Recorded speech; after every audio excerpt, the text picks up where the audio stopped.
हनुमान चालीसा पढ़ने वाला साधक हनुमान जी की कृपा को पाता है। किसकी कृपा को पाता है? बोलिए। 4 प्रकार का फल मिलेगा। कौन कौन? वर्णो रघुबर विमल यश जो दायकु फल 4। हनुमान चालीसा में 4 का बड़ा महत्व है। चारों युग पर ताप है परिसित जगत। 4 का बड़ा महत्व है चालीसा में। और प्रारंभ में ही जो दायकु फल, कौन कौन सा फल? अर्थ, धर्म, काम और मोक्ष। जो हनुमान चालीसा पढ़ेगा 4 फल पाएगा। कितने फल पाएगा? अर्थ भी पाएगा। तो क्या हनुमान जी की कृपा से पैसा मिलेगा? ठटनी के वरे जो काम नहीं बन रहे होंगे वो बनेंगे। जो संकट होगा वो मिट जाएगा। ए हा संकट कटे मिटे सब पीरा,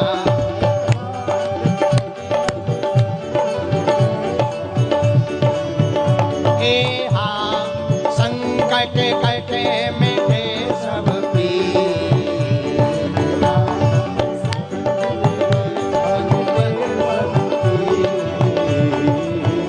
श्री राम जय राम जय जय राम। श्री राम जय जय राम। आहा, अजय हनुमान जी की भक्ति करोगे, हनुमान चालीसा पढ़ोगे तो संकट कट जाएगा। और संकट कट जाएगा, काम होने लगेगा। और काम कैसे होने लगेगा? ए हा और मनोरथ जो कोई लाए, सोई अमित जीवन फल पाए। और मनोरथ जो कोई लाए, सोई अमित जीवन फल पाए।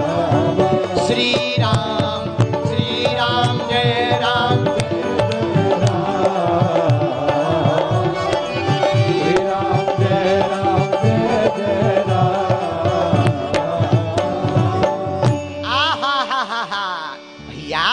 हनुमान चालीसा पढ़ोगे तो संकट कटेगा। हाँ, कट जाएगा।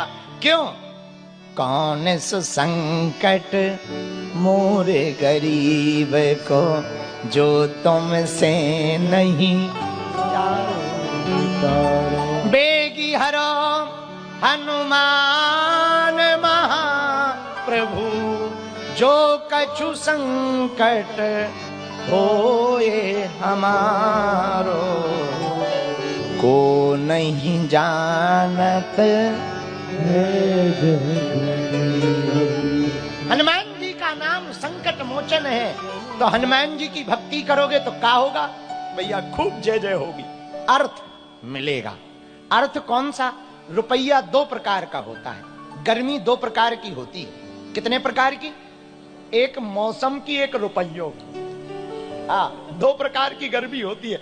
मौसम की गर्मी तो एसी से ठीक हो जाती, पर पद की, रूप की और रुपया की गर्मी तो जब तक निपट नहीं जाता तब तक ठीक नहीं होती। हाँ, ध्यान रखिएगा, ये बात बहुत ध्यान रखिएगा। ये गर्मी बहुत खतरनाक। एक बार एक बंबई का लड़का जिसका नाम चंगीलाल था, यही अंधेरी में रहता है, हमारा चेला है, काका के बगल में रहता है, हमारे पास आया। बोला गुरु जी बटन खोल के, नई नई चैन पहन रखी थी। और जो नई नई चैन पहने, नई नई अंगूठी पहने ना, उसको वही दिखाई देता है जो पहली बार अंगूठी पहनता है। भले ही उस उंगली का काम ना, उसी से कहता और बताओ। हाँ, नई नई गाड़ी जो लेता ना, वो चाबी भले, अब उसका सब, जिसको नई गाड़ी पहली बार मिलती ना, एक ही टेंशन रहती, दूर पार्किंग में ना उतरना पड़े, लोगों के बीच में गाड़ी जाए और वहां उतरे वीआईपी बनकर, और धोखे से दूर पार्किंग में गाड़ी खड़ी करनी पड़े तो वो अपनी गाड़ी दिखाने के लिए पता है क्या करते? ऐसे चाबी आजकल डीजल बहुत महंगा हो गया, डीजल का कोई मतलब नहीं पूछने का, कर लोगों को पता लगे कि भाई साहब पे गाड़ी है, एक मुंबई का एक हमारा और चेला है चौबे जी, उन्होंने सोने का दांत लगवाया, दांत सोने का, कई लोग लगवा लेते ना। पंगत में बैठे तो पंगत में खीर आई, खीर कहना था खीर, पर दांत नहीं दिखाई पड़ेगा खीर में, बोले थीर ले आओ, थीर ले आओ, थीर, थीर ले आओ, थीर। लेकिन जो पर्स रहे थे वो काका थे, इन्होंने बगल में सोने का बाजू बंद पहन रखा था, इन्होंने कपड़ा हटाया, बोले बताओ कहां डाल ले। शेर को सवा शेर मिल जाते तब पता लगता है, तब बोले अब थीर मत कहना, खीर कहना। हाँ, ये नई नई चीज है ना, जिनको मिलती बड़ा उकताहट होती, भगवान ही बचाए। जो नया तबला वादक होगा वो ज्यादा अपना ये हिलाएगा, ऐसे हिलाएगा मानो पूरा मंच ही फेंक देगा। आओ आओ आओ। और नया नया हारमोनियम वाला, हमसे हारमोनियम नहीं बनती है। तुम देखो हम कभी कभी जब मस्ती में आते हैं तो तकिए ही फाड़ देते हैं, क्यों? क्योंकि बनती नहीं है, और जिन पे बनती है उनका इनके अलावा कुछ नहीं चलता। धीमे धीमे। और जो नया नया गायक होगा वो ऐसे करेगा पूछा मत, और जो बढ़िया गायक होगा इन लोगों के जैसा, वो बैठे बैठे बस चेहरे पर सिकन तक नहीं आएगी। और जो नया नया होगा वो ऐसे सिर हिलाएगा मानो पूरा सरगम घुस गया हो।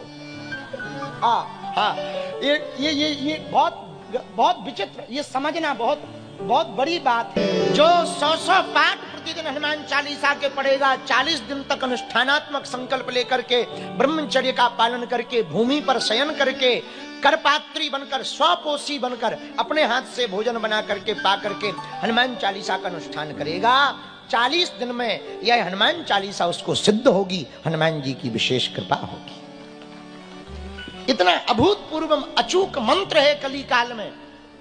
हमारे गांव के बगल में एक बड़े अच्छे महात्मा रहते थे, उनकी कही हुई बात हम आपको सुना रहे।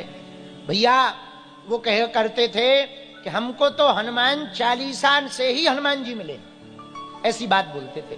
और हमारे पूज्य श्री सन्यासी बाबा को हनुमान चालीसा से ही हनुमान जी के दर्शन भाई। श्लोक ना आवे, मंत्र ना आवे, कोई दिक्कत नहीं, हनुमान चालीसा का आधार ले लो बस, उतने में ही। और हनुमान चालीसा का पढ़ने में कोई बुराई भी नहीं और कोई ज्यादा समय भी नहीं लग रहा, 5-10 मिनट में। लेकिन पढ़ो, क्या करो? बोलो बोलो, रटो मत, पढ़ो। तुम लोग क्या करते हो? साबुन लगा रहे, जय हनुमान ज्ञान गुण सागर, भूत पिशाच ठटनी के भरे, खुदो भूत है?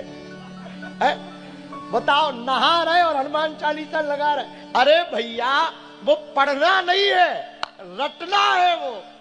वो रट रहे हो, पढ़ थोड़ी रहे। लिखा क्या है?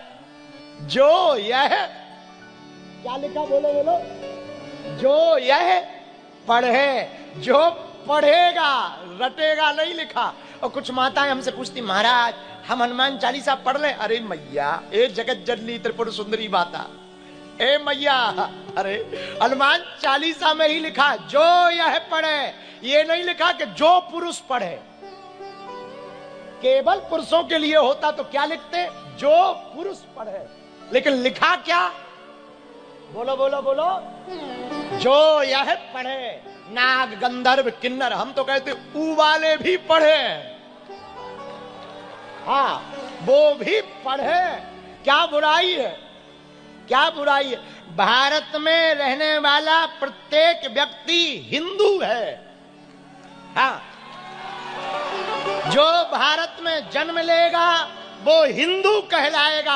अब कोई अपने आप को हिंदू ना माने तो हम क्या कर ले? कुछ लोग अपने बाप को बाप नहीं मानते, तो उसमें बाप की क्या गलती है? बेटा ही निकम्मा है। हाँ, तो भाई जो भी यह पढ़े, हम तो कह रहे सब पढ़ो।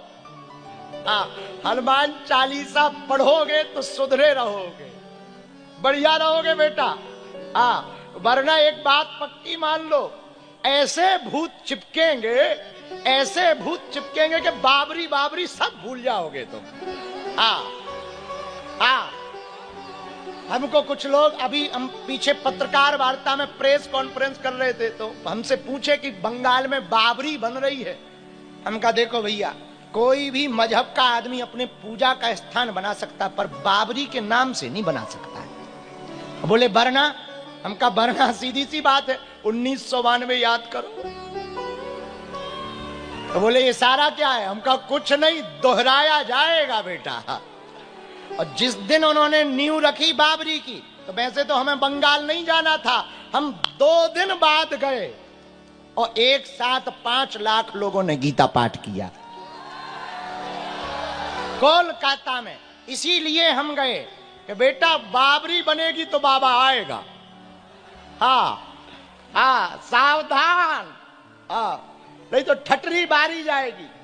भैया हम किसी के खिलाफ नहीं है, सबका सम्मान है, सबका सम्मान। ना हम मुसलमानों के तो बिल्कुल ही खिलाफ नहीं, 1% कोई मुसलमान कह नहीं सकता कि हम विरोधी है, और वो कह दे तो फिर उल्लू है वो। हमने आज तक उनके तीज त्योहारों पर उन पर कोई टिप्पणियां नहीं की। जब तक जिंदा रहेंगे हम मुसलमानों के खिलाफ नहीं बोलेंगे, लेकिन यदि वो सनातन को छेड़ेंगे तो छोड़ा भी नहीं जाएगा, ये भी पक्का है। यदि वो कहेंगे कि बाबर महान है, हलवा ना ठटरी के बड़े रघुवर महान है। ये देश बाबर का नहीं, रघुवर का है। और कायदे में रहिए, भारत है ये, भारत। और भारत में अभी बाबा जिंदा है।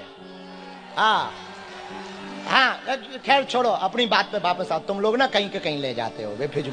बंगाल क्यों ले गए बेफिजूली में? कहीं की कहीं कथा ले गए हो, तुम्हें शर्म नहीं आती अपने मन से? कुछ ना कुछ तुम कंट्रोवर्सी वाली बातें करवाते हो। वापस आओ, वापस। श्री गुरु चरण निज मन बरनम रघुवर जो दायक